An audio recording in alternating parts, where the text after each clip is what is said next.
पाटीलकडे वळूया। महाराष्ट्रातल्या गावकुसातल्या सगळ्या महत्त्वाच्या बातम्या। सुरुवात हेडलाईन्स। हेडलाईन्स प्रायोजक राम बंधू लोणचे। आता प्रत्येक जण जिंकेल।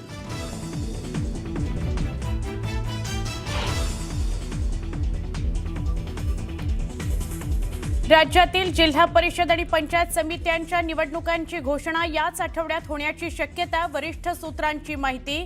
राज्य निवडणूक आयोगाच्या पत्रकार परिषदेच्या तारखेकडे सगळ्यांचं लक्ष।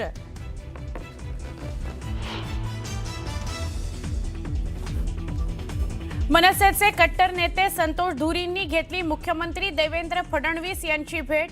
भेटीनंतर भाजपमध्ये प्रवेश करणार असल्याची माहिती।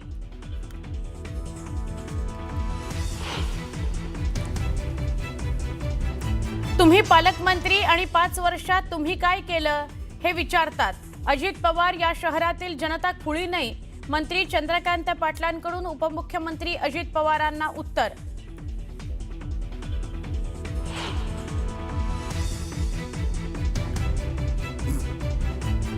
लातूरमधून विलासरावांच्या आठवणी पुसल्या जातील यात शंका नाही। जाहीर सभेत रवींद्र चव्हाणांचं वक्तव्य। काँग्रेसकडून तीव्र संताप।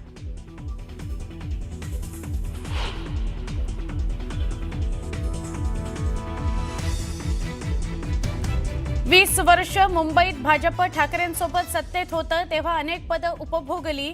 25 वर्ष तुम्ही केलं काय या भाजपच्या टीकेला आदित्य ठाकरेंचं उत्तर।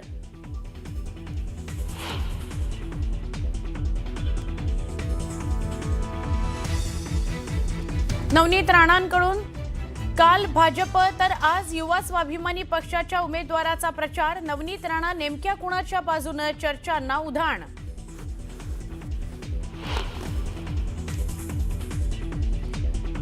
निवृत्त होतो असं मी म्हटलेलं नाही। निवृत्तीचे संकेत कुणी दिले? राजकारणातून निवृत्त होण्याच्या चर्चेवर नारायण राणेंची मिश्किल प्रतिक्रिया।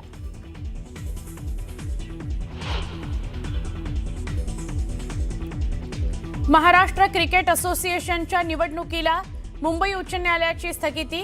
रोहित पवार यांना धक्का। नातेवाईक, राजकीय व्यक्ती आणि कार्यकर्त्यांची नावं मतदार यादीत घुसवल्याचा रोहित पवारांच्या विरोधात आरोप।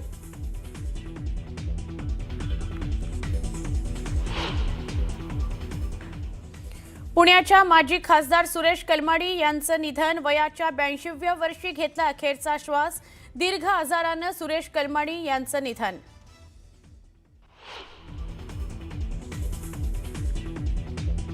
वसईमध्ये लव्ह जिहादचं धक्कादायक प्रकरण उघडकीस।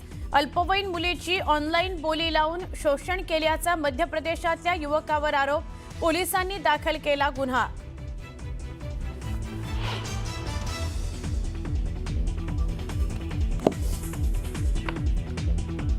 बांगलादेशात हिंदू महिलेवर सामूहिक अत्याचार। अत्याचारानंतर पीडितेला झाडाला बांधून केली मारहाण। जेसोर जिल्ह्यात एका हिंदू पत्रकाराची हत्या। गेल्या 18 दिवसात 5 हिंदूंची निर्घृणपणे हत्या।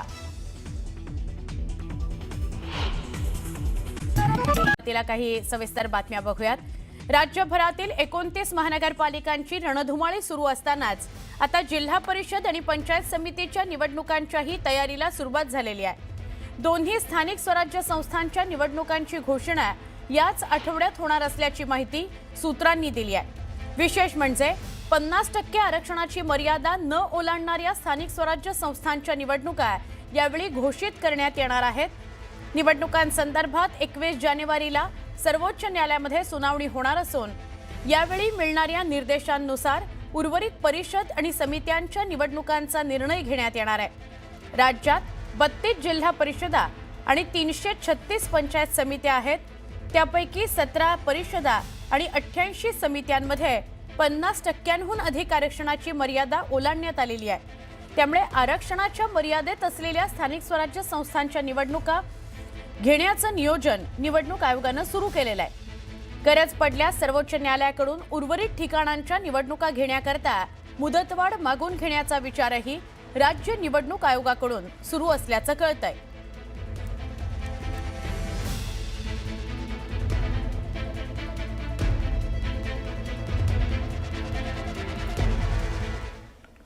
मनसेचे कट्टर ओळख असलेले संतोष धुरी आज भाजपमध्ये प्रवेश करतायत। वरिष्ठ सूत्रांकडून न्यूज 18 लोकमतला ही माहिती मिळते।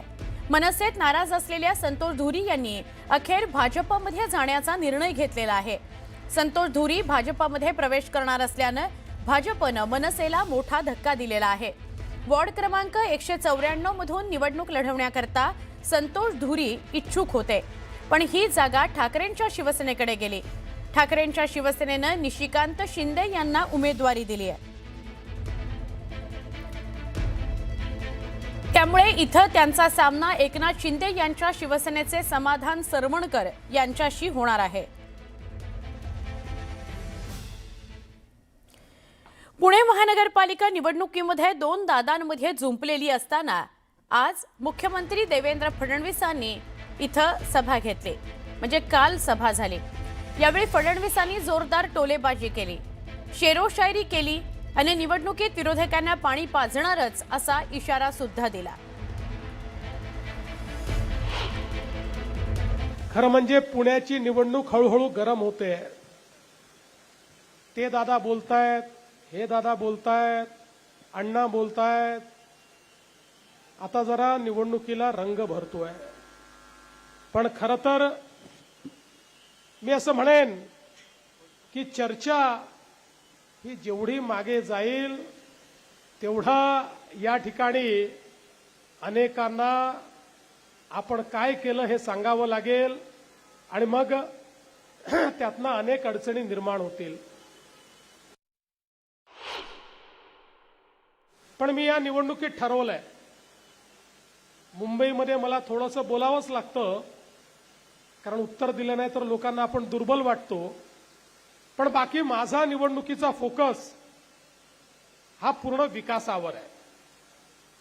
कारण आपलं एक तत्व आहे, शरीफ है हम किसी से लड़ते नहीं, शरीफ है हम किसी से लड़ते नहीं, वरना जमाना जानता है हम किसी के बाप से डरते नहीं। महाराष्ट्रात राहणारा प्रत्येक माणूस हा मराठी तर देशात राहणारा प्रत्येक जण हिंदूच आहे, असं वक्तव्य राज्याचे महसूल मंत्री चंद्रशेखर बावनकुळेंनी लातूरमध्ये केलं। त्यांच्या वक्तव्यामुळे वाद होण्याची शक्यता आहे। मुंबईचा महापौर पदाबाबत बावनकुळेंनी सस्पेन्स वाढवलाय। मराठी महापौर करणार असा दावा ठाकरे बंधूंनी केलाय, पण निवडून आल्यानंतर महापौराबाबत ठरवू असं बावनकुळे म्हणाले। त्यामुळे मराठी महापौर आणि प्रत्येक व्यक्ती हिंदू आहे या बावनकुळेंच्या मुद्द्यावरून नवा वाद होण्याची चिन्ह आहेत।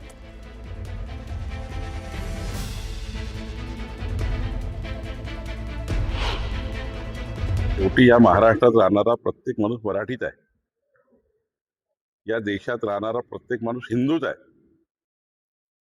त्यामुळं हा आता याच्यावर उहापोहा करणे की कोण महापौर होणार, शेवटी निवडून ते उद्या, निवडून आल्यावर मग पार्लमेंटरी बोर्ड आहे, आमचा पक्ष ठरेल, पक्ष बसेल, आमचे त्या ठिकाणी सर्व पार्लमेंटरी बोर्डाचे लोक बसतील, त्यातनं मग महापौराची निवड होईल। आज हा प्रश्नच नाही ना महापौर कोण व्हावा, आज प्रश्न आहे की आम्ही 51% 2/3 बहुमताने महायुती जिंकेल एवढंच आज समोर आहे। महापौराबद्दल कुठलीही चर्चा झाली नाहीये, कुठेही आज या विषयाची चर्चा नाहीये, कोण महापौर बनेल। प्रिय आहेत हे संतोष धुरी आज भाजपमध्ये कदाचित प्रवेश करतील। काल माननीय मुख्यमंत्री देवेंद्रजी फडणवीस यांची सदिच्छा भेट घेतली। नितेशजी राणे होते, त्यांच्यासोबत मी गेलो होतो। मला बरं वाटलं एवढं की मला त्यांनी तात्काळ भेट दिली, माझी कदर केली, मला बोलून घेतलं बंगल्यावर। नितेशजी राणे यांनी परवाच्या दिवशी मला संपर्क केला, सिंधुदुर्गावरून ते आले माझ्यासाठी, रात्री आले, सकाळी परत 6 वाजता परत त्यांनी फ्लाय केलं। काहीतरी त्यांना माझ्यामध्ये दिसलं असेल, वाटलं असेल, माझ्याबद्दल चांगलं काहीतरी वाटलं असेल, त्या कारणास्तवच ते आलेत, मला भेटलेत आणि ते म्हणाले की आपण सन्माननीय फडणवीस साहेबांची भेट घेऊया। त्याप्रमाणे त्यांनी फडणवीस साहेबांना मेसेज टाकतात तिकडून त्यांचाही मेसेज आला लगेच की त्यांना घेऊन या उद्या। त्याप्रमाणे मी काल जाऊन भेटलो त्यांना, त्यांची सदिच्छा भेट घेतली, अर्धा तास गप्पा झाल्या, बरं वाटलं भेटून, चांगल्या गप्पा झाल्या आणि बाकी जे माझं पॉलिटिकल जे काय आहे ते मी दुपारनंतर तुम्हाला नक्की कळेल. संतोषजी, पण तुम्ही भाजपमध्ये जाणं यामागे कारण काय? तुम्ही 194 मधून तुम्ही इच्छुक होता, तुम्हाला तिकीट सांगितलं वगैरे हा विषय येत नाहीये. तिकीट वगैरे हा नाही विषय तिकिटाचा विषय हा नाही. विषय नाहीच आहे. 194 मधून तुम्हाला आधी सुरुवातीला नाही, सांगण्यात कसं आलं. आलं माहितीये ना की त्या दिवशी पण मला वाटते की कोणीतरी कुठल्या तरी चॅनलने एक बातमी लावली, नॉट रिजेबल. त्याच्यानंतर त्याचा एवढा गवगवा झाला की नॉट रिजेबल, संतोष धुरी नाराज. मलाच माहिती नव्हतं, मलाच कळलं नाही.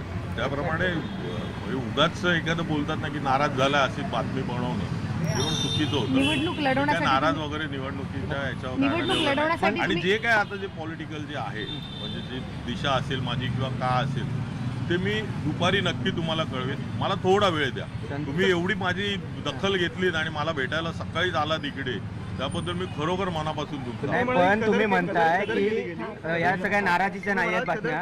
संतोषजी, तुम्ही बोलताय नाराज वगैरे काय नाही. मग तुमचा भाजप प्रवेश आधीच फिक्स झाला होता का? मला चांगलं वाटलं की एका नितेशजी राणे जे म्हणजे माझे आमचे कोकणातलेच आहेत, आमच्या नेहमी संपर्कात असायचे. ते काही कामं असली मंडळाची तर ते भेटायचे आम्हाला, त्याची चर्चा करायचे, कुठे मदत करायची आम्हाला. आम्हाला ते बरं वाटलं.